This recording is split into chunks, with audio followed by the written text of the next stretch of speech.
Next, question number 7.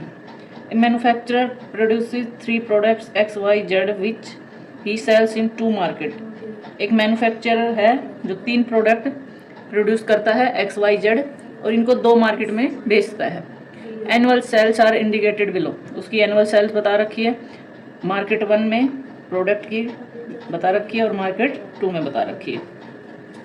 First question is if unit sell price of X, Y, Z are rupees 2.50, rupees 1.50, rupees 1 respectively, find the total revenue in each market with the help of matrix algebra. Matrix की help से total revenue बताना है जब जो x product है, एक product की कीमत 2.50 है. मार्केट 1 में उसने एक्स प्रोडक्ट 10,000 सेल किए. ऐसे ही मार्केट 1 में उसने 2,000 प्रोडक्ट वाई सेल किए और एक प्रोडक्ट वाई की वैल्यू 1.50 है. ऐसे ही 18,000 उसने जो जेड प्रोडक्ट है वो सेल किया है मार्केट 1 में और एक प्रोडक्ट की कीमत 1 रुपये.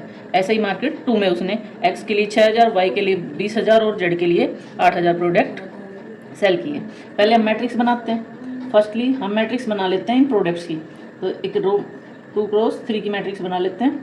10,000, 2,000, 18,000, 6,000, 20,000, 8,000. ये हमारे प्रोडक्ट्स की मैट्रिक्स आ गई. ये फर्स्ट, ये सेकंड मार्केट में बाई सेल किए. नेक्स्ट हम अब एक यूनिट की कीमत दे रखी है 2.50, वाई के लिए 1.50, जेड के लिए 1.00. इसको कॉलम मैट्रिक्स क्यों बनाया? क्योंकि एक्स प्रोडक्ट यहाँ पे X product, Y product, Z. X को एक्स की कीमत से मल्टीप्लाई करेंगे, वाई को वाई की से और जेड को जेड की से. ये एक प्रोडक्ट की है लेकिन हमारे पास टोटल इतने प्रोडक्ट्स हैं तो मल्टीप्लाई करेंगे, हमारे पास टोटल रेवेन्यू आएगा. अब मल्टीप्लाई कर देते हैं.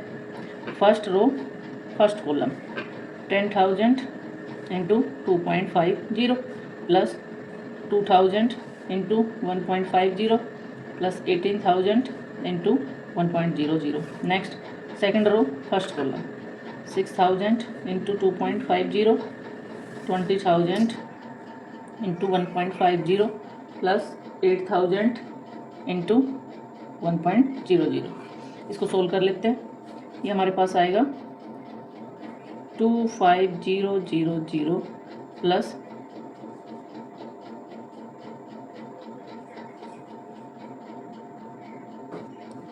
3,000 प्लस 18,000, 15,000 प्लस 30,000 प्लस 8,000. इनको ऐड करते हैं. ये हमें मिलेगा 46,000, ये मिलेगा 53,000. तो यहाँ पर हमारे पास टोटल रिवेन्यू आ गया in market 1 and in market 2. तो revenue in market 1 is equals to 4,600 rupees. Revenue in market 2 equals to 53,000 rupees. ये हमें फाइंड आउट करना था. Next B part is if the unit cost of the above 3 commodities are ₹2, ₹1 and 50 paise, find the gross profit. इस case में हमें gross profit निकालना है. उसके लिए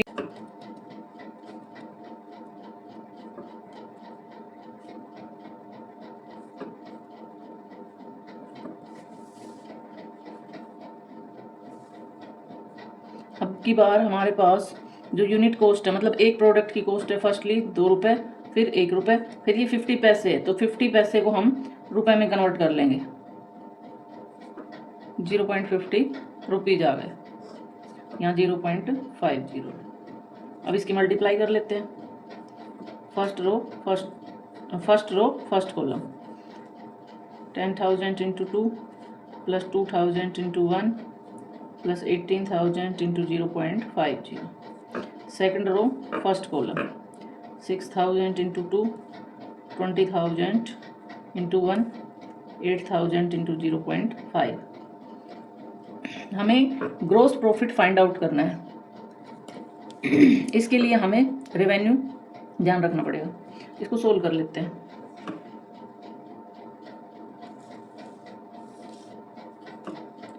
$20,000 to प्लस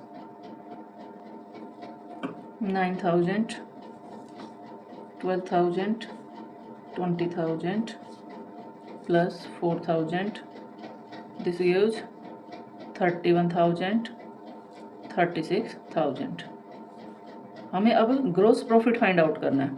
तो gross profit in first market 1 equals to, gross profit होगा हमारे पास, gross profit equals to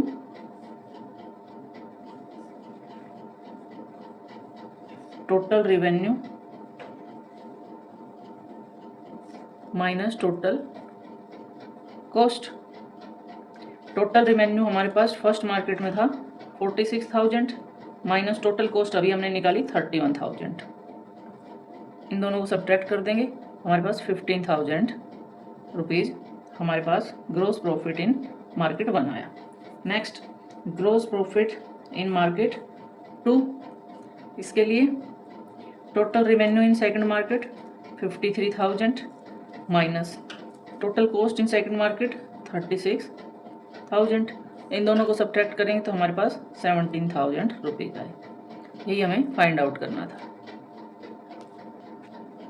next question number 8, find the matrix x so that x into this matrix equals to ये matrix. हमें x matrix find out करनी है। इसके लिए हम x मैट्रिक्स कुछ अज्यूम कर लेते हैं और उसकी मल्टीप्लाई इस मैट्रिक्स करें, इसके इक्वल रख देते हैं। तो अभी x मैट्रिक्स हमारी होगी क्या, उसके लिए हम उसका ऑर्डर फाइंड आउट करते हैं। ये हमारे पास 2 क्रॉस 3 की मैट्रिक्स है, ये हमारे पास 2 क्रॉस 3 की मैट्रिक्स है। एक्स मैट्रिक्स से इस मैट्रिक्स की मल्टीप्लाई होने के लिए इसके कॉलम और एक्स मैट्रिक्स के कॉलम और इस मैट्रिक्स की रो इक्वल होगी। मीन्स ये कुछ इस तरह होगी कि जो नंबर ऑफ कॉलम है वो 2 होंगे एक्स मैट्रिक्स के। अच्छा, और नंबर ऑफ रो चेक करने के लिए जो इधर रो बचती है और इधर कॉलम बचता है वही यहाँ पे हमारा मैट्रिक्स मल्टीप्लिकेशन के बाद ऑर्डर आता है। और यहाँ पे 2 है तो इसका मतलब 2। तो जो एक्स मैट्रिक्स होगी वो 2 क्रॉस 2 की मैट्रिक्स होगी। तो इसको हम लेट कर लेते हैं ABCD। नाउ मल्टीप्लाई कर लेते हैं, पहले पुट करते हैं वैल्यू ABCD, इसकी मल्टीप्लाई करते हैं 1 2 3 4 5 6 equals to -7 -8 -9 2 4 6। First row first column की multiply A into 1 plus 4 into B।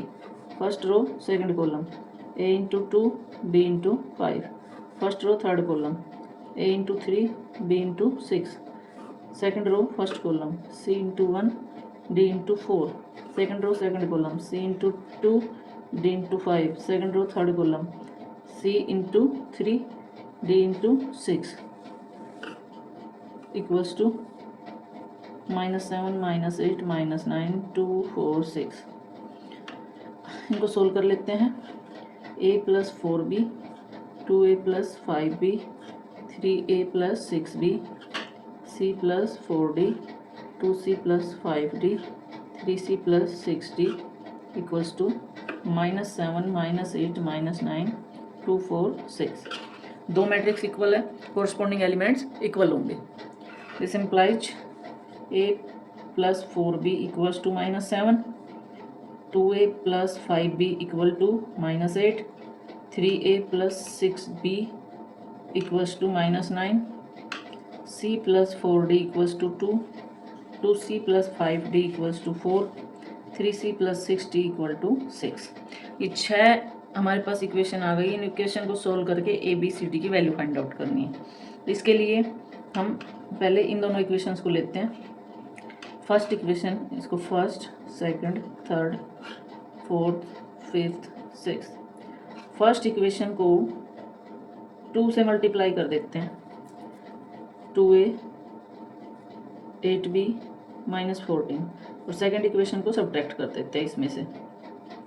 ये हमारे पास आया 3B equals to -6। This implies B is equals to -2। B की वैल्यू आ गई। Now putting value of B in 1, A plus 4 into -2 equal to -7, A -8 equals to -7, A is equals to 1। हमारे पास A की वैल्यू आ गई। Now multiplying equation 4 by 2, 2C plus 8d equals to 4 and fifth equation को इसमें से subtract कर लेते हैं. Subtracting we get 3d equals to 0 implies d is equals to 0. Now put value of d in, इस equation put कर दो, 4 में पुट कर देते हैं. c plus 4 into 0 equals to 2 implies c is equals to 2. ये सारी वैल्यूज हमने फाइंड आउट कर दी. a की वैल्यू 1, b की -2, c की 2, d की 0. Next question number 9th. If matrix A is this is such that a square equals to identity, then 4 option में से करेक्ट ऑप्शन चूज करना है. a square equals to identity के equal रखना है. फर्स्टली हम a स्क्वायर फाइंड आउट कर ले. a square that is a into A matrix, multiply करते हैं मैट्रिक्स A की मैट्रिक्स A के साथ. First row first column alpha square plus beta gamma. First row second column alpha beta minus alpha beta. Second row first column alpha gamma minus alpha gamma. Second row second column beta gamma plus alpha square. ये cancel हो जाएगा, ये भी cancel हो जाएगा. This implies A square equals to alpha square plus beta gamma 0 0 alpha square plus beta gamma. अब इसको put कर देते हैं A square equals to identity का. This gives alpha square plus beta gamma equals to 1. यहाँ से अगर हमारे पास दो मैट्रिक्स इक्वल है तो कोरस्पॉन्डिंग एलिमेंट भी इक्वल होंगे. This implies alpha square plus beta gamma equals to 1. According to options, अगर मैं इनको इधर लेके जाऊँ, this implies 1 minus alpha square minus beta gamma equals to 0. ये हमारे पास ऑप्शन सी है. So option C is correct. Next question number 10. If the matrix A is both symmetric and skew symmetric matrix, then A is diagonal matrix, A is zero matrix, A is square matrix, none of these. अगर matrix A both symmetric and skew symmetric है तो A कैसी matrix होगी? इसके लिए solve करते हैं. If A is symmetric matrix, this implies A transpose equals to A, and if A is skew symmetric matrix, this implies A transpose equals to minus A. इसको first equation कहते हैं, इसको second equation. From first and second equation A transpose equals to A and from here A transpose equals to minus A. इन दोनों से अगर left side equal है तो राइट साइड भी इक्वल होगी. This implies A is equals to minus A. इसको इधर लेके रहे A plus A equals to 0 implies 2A equals to 0 implies A is equals to 0, that is A is zero matrix. तो सिर्फ zero matrix ऐसी है जो बहुत सिमेट्रिक भी है एंड स्क्यू सिमेट्रिक भी है. Option B is correct. Next question number 11. If A is square matrix such that A square equals to A, then I plus A whole cube minus 7 into A is equals to. हमें ये value find out करनी है, जबकि हमें दे रखा है A square equals to A. Value find out करनी है हमें identity plus A cube minus 7 into A. Formula open कर लेते हैं. हम फॉर्मूला लगाते हैं A plus B whole cube, that is A cube plus B cube plus 3AB into A plus B. या फिर इसी फॉर्मूले को इस तरह भी लिख सकते हैं A cube plus B cube plus 3A square B plus 3AB square. इसका यूज करते हैं. इसको लिखेंगे आइडेंटिटी का क्यूब प्लस A मैट्रिक्स का क्यूब प्लस 3 इंटू आइडेंटिटी का square into matrix A plus 3 into identity into matrix A का square minus 7 into A. Identity का क्यूब करते हैं तो हमारे पास आइडेंटिटी मैट्रिक्स खुद ही आती है. प्लस A क्यूब को मैं A स्क्वायर इंटू A लिख दूँ प्लस 3 इंटू आइडेंटिटी का स्क्वायर आइडेंटिटी 3 इंटू आइडेंटिटी 3, ये आएगा 3A plus 3 into identity 3 A square की जगह A पुट कर दें A minus 7 into A. Next A square की जगह A पुट कर दें A into A plus 3A into 3A 6A minus 7A, that is identity plus A square minus A, that is I plus A square की जगह A put करें minus A matrix में से A matrix को subtract कर दें, सिर्फ identity बच गया.